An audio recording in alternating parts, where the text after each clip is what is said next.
Así las cosas, señora magistrada,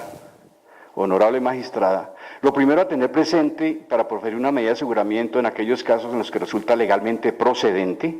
su imposición es el criterio de convicción acerca de la probabilidad de que el procesado sea el autor de la conducta punible. O dicho en otras palabras, que recoge el artículo 308, se puede inferir razonablemente que el imputado pueda ser autor o partícipe de la conducta delictiva que se investiga. Este interviniente tiene claro que las medidas de aseguramiento no son penas y no tiene la misma finalidad la pena. En efecto, el artículo 308 del Código de Procedimiento Penal establece que el juez de control de garantías decretará la medida de aseguramiento cuando, de los elementos materiales probatorios, evidencia física recogidos y asegurados sobre la información obtenida legalmente, se puede inferir razonablemente que el imputado puede ser autor o partícipe de la conducta que se investiga.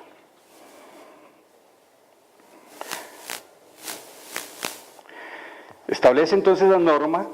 que para proceder a imponer dicha medida se requiere el cumplimiento de alguno de los siguientes requisitos, además de ese conocimiento de probabilidad, o mejor, de esa probabilidad de que el imputado pueda ser responsable. Y aquí existe desde la audiencia pasada de imputación, desde la intervención de la Fiscalía, desde los elementos de conocimiento que la Fiscalía puso en conocimiento de todos los partícipes de la audiencia, y desde la presentación que hoy mi colega Luis Guillermo Pérez hizo juiciosamente y que me antecedió. Que la medida de aseguramiento se muestre como necesaria para evitar que el imputado obstruya el debido ejercicio de la justicia. 2. Que el imputado constituya un peligro para la seguridad de la sociedad o de la víctima. Que resulte probable que el imputado no comparecerá al proceso o que no cumplirá la sentencia. Así las cosas, debemos examinar el caso en concreto a la luz de estas imposiciones legales. Y se pregunta este interviniente, ¿existe en el caso concreto una inferencia razonable que el imputado pueda ser autor o partícipe de la conducta delictiva que se investiga conforme a los elementos materiales probatorios y evidencia física recogidos y asegurados o de la información legalmente obtenida? Y repito, aquí no estamos en etapa de juicio. Estamos hablando de un elemento que se está exigiendo para ver si es viable o no, imponer o no la medida de aseguramiento de detención preventiva. Durante los días 17 y 23 de mayo de 2011 se llevaron a cabo sesiones de audiencia de formulación de imputación y solicitud de medida de aseguramiento en centro de reclusión contra el señor Bernardo Moreno Villegas y la entonces directora María del Pilar Hurtado, afanador. Tales audiencias fueron presididas por el magistrado Luis Fernando Ramírez en su calidad de juez de control de garantías, quien se abstuvo de proferir medida de aseguramiento de detención preventiva intramural en contra del señor Bernardo Moreno Villegas, tal como lo había solicitado la Fiscalía, en relación a la otra coprocesada, María del Pilar Hurtado, afanador o inexplicablemente protegida por el gobierno panameño, si fue ordenada la medida de aseguramiento de detención preventiva en centro carcelario. La señora Fiscal General de la Nación en las referidas audiencias individualizó debidamente al señor Bernardo Moreno. Igualmente procedió a hacer la relación de los hechos jurídicamente relevantes y puso en conocimiento a las partes intervinientes los elementos materiales probatorios, evidencia física e información legalmente obtenida como fundamento de la formulación de la imputación. La señora Fiscal en las referidas audiencias pudo demostrar que con base en los elementos materiales probatorios y la información legalmente obtenida contaba con los elementos necesarios para inferir razonablemente que el señor Bernardo Moreno Villegas es autor o partícipe de los hechos y conductas objeto de la imputación. Así que en las mencionadas audiencias, ya quedó establecida la inferencia que exige la ley procesal penal. De modo que en esta audiencia no se haría necesario reiterar las mismas razones y apoyo documental de las que se valió la señora Fiscal en su momento. Y que en todo caso, agregó su señoría, el abogado Luis Guillermo Pérez, hizo una presentación muy importante, que solo esa presentación sería suficiente razón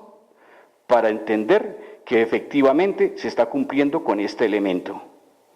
del conocimiento necesario sobre la posible responsabilidad penal. Razones de economía, entonces, y celeridad procesal también respaldan esta consideración, dado que los argumentos y sus apoyos documentales han sido suficientemente conocidos y mantienen absoluta vigencia a este momento procesal. Además, hoy presentados otros documentos por el doctor Luis Guillermo Pérez. pues tampoco han surgido eventos o circunstancias que cambien o modifiquen tal situación. En otras palabras, partimos de lo que ya está establecido y en concreto en que existe una fundada inferencia de que el señor Bernardo Moreno Villegas ha sido autor o partícipe de los hechos objeto de la imputación, tal como reza en el escrito de la formulación que elevó la Fiscalía y que constituyen los punibles que ya se conoce, concierto para delinquir y otros. El primero, los nombrados, bueno, voy a ahorrarme esta parte a la señora magistrada, que es referirme por qué concierto para delinquir, por qué lo de las comunicaciones, porque considero que hay suficiente ilustración, pero en caso de que su señoría lo considere necesario, lo presentaré y lo abordaré, pero creo que incluso está también agotado con la presentación de mi colega Luis Guillermo Pérez. Así, señora magistrada, y por los motivos expuestos, desde las pretéritas audiencias referidas quedó cumplido el presupuesto relacionado con la inferencia razonable que el imputado es autor o partícipe de las conductas delictivas que se investigan, que como se ha dicho no ha sufrido variación alguna. De modo que nos queda establecer si se cumplen uno o varios de los requisitos exigidos por el artículo 308 del Código de Procedimiento Penal o Ley 906 de 2004.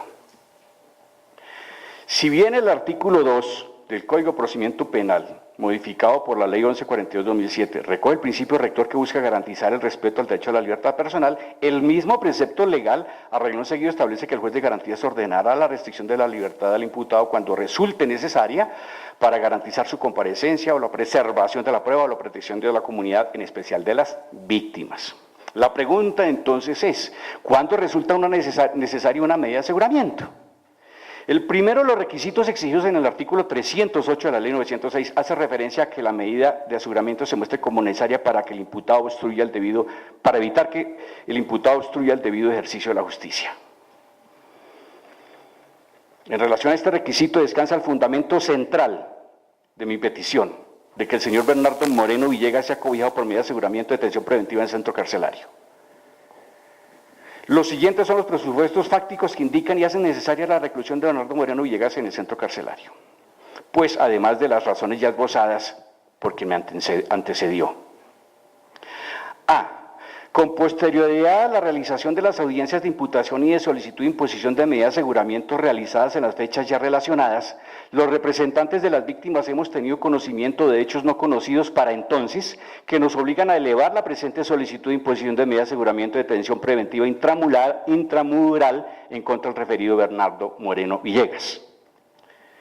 El excapitán de la Armada y exfuncionario del DAS, Jorge Alberto Lagos, condenado en primera instancia por la persecución que el DAS desató contra magistrados de la Corte Suprema de Justicia y los senadores Pilar Córdoba y Gustavo Petro, nos ha puesto en conocimiento de que el abogado defensor que lo representó en el proceso penal y ante las autoridades disciplinarias, doctor Rafael Martínez, a principios del mes de mayo de 2009, sin su consentimiento y contrariando los acuerdos establecidos entre mandante y abogado, se reunió con el doctor Bernardo Moreno Villegas en un restaurante del barrio La Macarena y posteriormente en el Club El Nogal.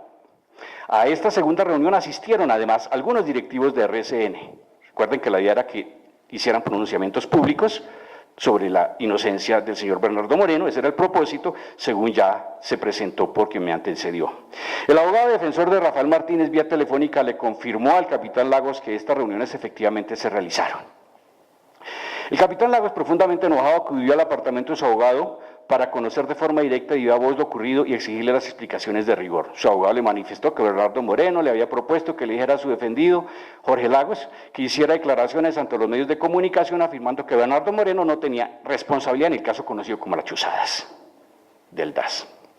Y que en el caso de que el capitán Lagos se negara, que lo hiciera él como su abogado de confianza. De inmediato tal confesión aumentó la ira del capitán Lagos, que de manera inmediata le retiró el poder debido a la pérdida total de su confianza